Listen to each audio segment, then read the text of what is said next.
स्वामी सेवा करताना नेमका कोणत्या गोष्टी आवर्जून लक्षात ठेवाव्या, तर आजच्या व्हिडिओमध्ये तेच पाहणार आहोत। तर बघा, नित्यसेवा करताना आपण काही गोष्टी चुकत असतात, त्याच्यामुळे आपल्याला पुण्यफळ मिळत नाही किंवा त्याचं शुभ फळ आपल्या जे काही आहे त्याचं फळ मिळत नाही। तर ते आजच्या व्हिडिओमध्ये सविस्तर बघणार आहोत।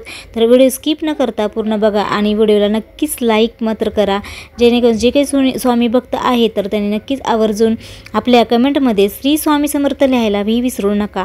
बघा, श्री स्वामी समर्थ हे नाव जरी आपण उच्चारलं तरी आपण मनात खूप विश्वास निर्माण होतो। बघा, आपण जेव्हा स्वामी सेवा करतो तेव्हा विश्वास आणि भक्ती श्रद्धा खूप महत्त्वाची असते।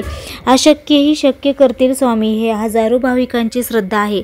स्वामीवरील श्रद्धा, स्वामीवरील विश्वास आणि स्वामींचे दिलेले अनुभव, अनेक कोट्यावधी भाविक स्वामींची नियमितपणे सेवा उपासना करतात। बघा, त्यांच्यामुळे काय होतं तर आपले अनुभव खूप असतात। बघा, प्रत्येक स्वामी भक्त खूप अनुभव सांगत असतो की त्यांच्या काही सेवेने, उपासनेने, त्यांना काही नामस्मरणाने पूजन करतात तर त्यांचे खूप त्यांना अनुभव पण आलेले आहेत। अक्कलकोटला जाऊन नियमितपणे दर्शन घेणारे हे अनेक भाविक आहेत, परंतु स्वामींची नियमित सेवा करत असाल तर या गोष्टी आवर्जून लक्षात ठेवणे गरजेचे आहे। या गोष्टी आचरणात आणल्यास स्वामी पूजा आणि स्वामीचे सेवेचे शुभ फळ अधिक चांगल्या पद्धतीने मिळू शकते। तर बघा, आपल्याला जी काही आपण सेवा करतो, नित्य सेवेमध्ये करतो, उपासना नामस्मरण करतो, पण ते चुकीच्या पद्धतीने काही करतात, त्यामुळे ती काही उपासना आणि त्याच्यामुळे त्याचं फळ मिळत नाही। अनेकदा आपण नियमित सेवा, उपासना नामस्मरण करत असलो तरी त्याची फळ मिळते का नाही याबाबत आपण मनात शंका निर्माण करत असतो। बघा, गोष्टी नकारात्मक घडत नाहीत असे वाटू लागते। अशा गोष्टी सातत्याने घडू लागले की नकारात्मकता निर्माण होऊ लागते। मात्र असे घडत असेल तर स्वामीवरील विश्वास कायम ठेवावा असा सल्ला दिला जातो। बघा, आपण जे करतो ते अधिकाधिक प्रामाणिकपणे करावे असे सांगितले जाते। बघा, प्रत्येक गोष्टीने आपण स्वामी सेवा करत असतो। जे काही नवीन स्वामी सेवेमध्ये येतात तर त्यांच्या मनामध्ये बरेच शंका असतात, तर ते अशा शंका जेव्हा आता तेव्हा नकारात्मकता जेव्हा आपल्यामध्ये असते की आपण बघा, सर्वप्रथम तर आपण विश्वास ठेवत नाहीत आणि आपल्याला वाटतं की ह्या सेवेने काय होणार आहे, आपलं काहीच नाही होणार, ह्या अशा मनात शंका ठेवून किंवा अशी भावना ठेवून ते उपासना करतात, करायचं म्हणून करतात किंवा सेवाही करतात, नामस्मरण करतात। तर अशी चूक अजिबात करायची नाही, कारण याबाबत चिंतन करून स्वामी सेवा सुरू ठेवली तर असं बघा, यामुळे आपले काय होतं की चुकीच्या पद्धतीने आपण सेवा करतो किंवा मनातून मनात कुठला भावना असूनही तुम्ही ते करता, तर हे चुकीचं असतं। तर बघा, स्वामी सेवा करत असाल तर तुमच्या पद्धतीने ती सुरू ठेवावी। म्हणजे कशी पद्धत, बघा, जी काही तुम्ही श्रद्धा आणि मी पहिल्यांदाच म्हटलं की जेव्हा आपण स्वामी सेवा करतो तर ते खरं त्याच्यामध्ये निश्चिम भक्ती आणि श्रद्धा खूप महत्त्वाचा असतो। तर स्वामी सेवा सुरू करायची असेल तर सकाळी किंवा बघा, आता जी काही तुम्ही नवीन आता असाल तर बघा, सकाळी तुम्हाला जमत नसेल तर संध्याकाळी एक वेळ ठरवून घ्यायचे। बघा, दिवसातली एक वेळ निश्चिंत ठरवून घ्या, जे की तुम्ही शांत बसून तुम्ही ध्यानधारणा करत असाल स्वामीसमोर। तर बघा, धावपळीमुळे सकाळी शक्य नसेल तर तिन्ही सांजेला दिवे लागण्याच्या वेळी ठरवावी आणि त्यावेळेला आपण नियमित स्वामी सेवा करावी।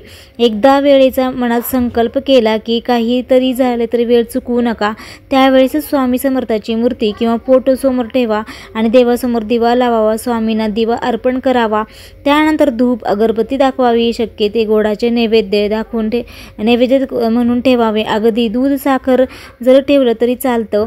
यानंतर स्वामींची मानस पूजा करावी, तसेच स्वामी चरित्र सारामृत पठण करावे।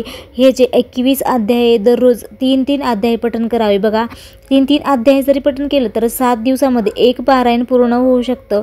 पुन्हा पहिल्या अध्यायापासून पारायणाची सुरुवात करावी। म्हणजे बघा, आपण 3-3 अध्याय घेतलं तर 7 दिवसामध्ये एक पारायण, त्याच्यानंतर परत आपल्याला 3-3 अध्याय करत आपल्याला हे पारायण करायचे आहेत।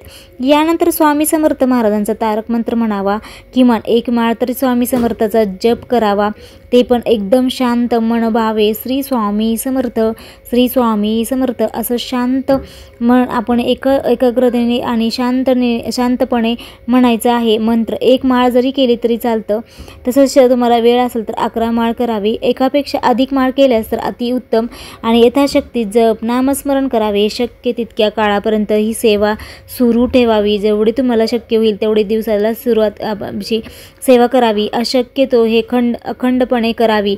बघा, खंड पडू देऊ नका। जेव्हा आपण स्वामींची हे घेतो म्हणजे गुरुपद घेतो तेव्हापासून आपण एक संकल्प केलेला असतो बघा, की आपण खंड न पडता अखंडपणे आपण स्वामीचं नामस्मरण करणार आहोत. तर ते त्याप्रमाणेच आपल्याला ही आपले चालू ठेवायचे आहे. जर मला काही अडचण असेल किंवा आपले ज्या दिवशी नाहीच झालं तर त्या मनापासून क्षमा याचना करावी आणि त्यानंतर पुन्हा आपण संकल्प करून सेवा करण्याची पुन्हा तयारी ठेवावी. सर्वात महत्त्वाचे म्हणजे स्वामीवर दृढ विश्वास ठेवावा.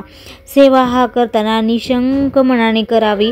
कोणतेही किंतु परंतु आपल्याला ठेवायचे नाही मनामध्ये. त्यामुळे हे जी काही चुका आहे तर ते बघा, या चुकामुळे हा आपण सेवेचा आपल्याला जी काही पुण्यफळ आहे तर ते मिळते. बरेच जण म्हणतात की मी एवढी सेवा करते, मी एवढं हे करते, तर त्याचं पुण्यफळ मिळत नाही. तर यामुळे आपण मनामध्येच नकारात्मकता ठेवतो किंवा विश्वास ठेवत नाहीत आणि शंका भरपूर असतात की स्वामीच्या सेवेने खरंच होतं का, असं बरेच जणांच्या मनात असतं. तर अशी भावना ठेवून कधीही तुम्ही सेवेत येऊ नका. आणि जर आला तर खरंच स्वामी आपले खरंच ब्रह्मांड नायक आहेत, ते विश्वाचा पालन करता आहे. तर नक्कीच आपल्या भक्ताला मनोभावे आशीर्वाद देतात आणि त्यांची सर्व इच्छा मनोकामना नक्कीच पूर्ण करतो. फक्त आपण निस्वार्थपणे जर तुम्ही भक्ती आणि श्रद्धा ठेवली आणि पूजा केली रोज स्वामींची, दर गुरुवारी ही स्वामींची सेवा करायची असते विशेष.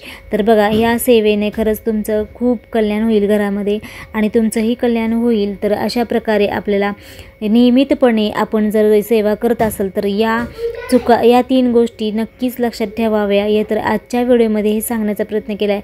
खूप जणांना अनुभव आलेले आहेत. लाखो भक्त आहेत की स्वामी अक्कलकोटला जाऊन दर्शन करतात आणि त्यांचं नामस्मरण करतात. बघा, जर तुम्हाला जमत नसेल मठात जाणं तर घरच्या घरीही तुम्ही ही सेवा, नित्यसेवा नक्कीच करा.